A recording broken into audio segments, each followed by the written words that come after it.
further my neglect than the poor Brutus, with himself at war, forgets the show of love to another man. Then Brutus, I have much mistook your passion. By means whereof his breast of mine hath buried thoughts of great value, worthy of thy face. Tell me, good Brutus, can you see your face? No, Cassius. I see not itself, but a reflection by some. 'Tis just, and is very much lantern, Brutus. You have no such mirrors as return your hidden worthiness into your eye. You might see your shadow, I have heard, where many of the best respected Rome, except immortal Caesar, speaking of Brutus, and groaning underneath this age's yoke, have wished that noble Brutus had his eyes. And so what dangers would you lead me, Cassius, that you would make me seek into myself for what is not in me? Yes, good Brutus, you can go to here. Are you ready? Are you ready here?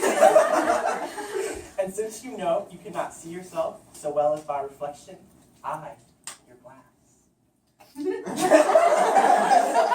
modestly discover you to yourself. That of yourself which you yet know not of. And be not jealous of me, gentle Brutus.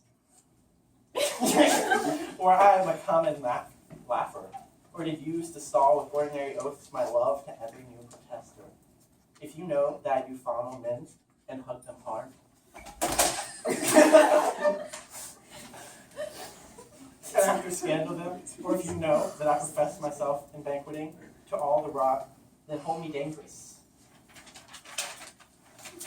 What means this shouting? I do fear the people choose Caesar for their king. Do you fear it? Then must I think you would not have it so?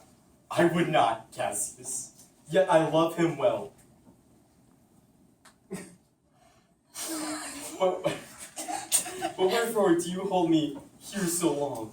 What is it that you would impart to me? If be aught toward the general set honor one eye and death eye the other, and I will look on both indifferently, for let the gods so speed me as I love. The name of honor more than I fear death. I know the virtue to be in you, Brutus, as well as I do know your outward favor. While honor is the subject of my story, I cannot tell you what you and other men think of this life, but for my single self, I had as life not be as loath to be. And all of such a thing as myself, I was born free as Caesar. So are you.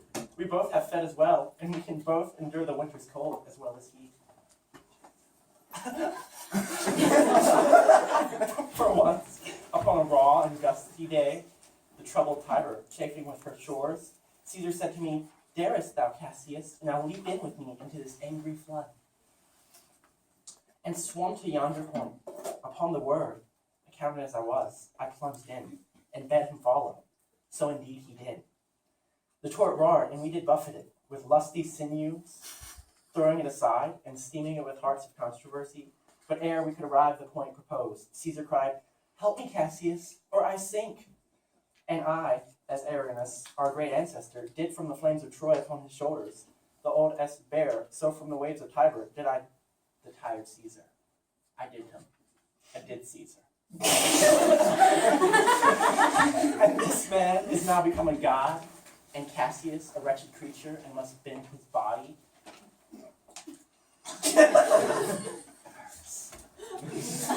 If Caesar carelessly but gnawed on him, he had a fever when he was in Spain, and when the fit was on him, I did mark how he did shake.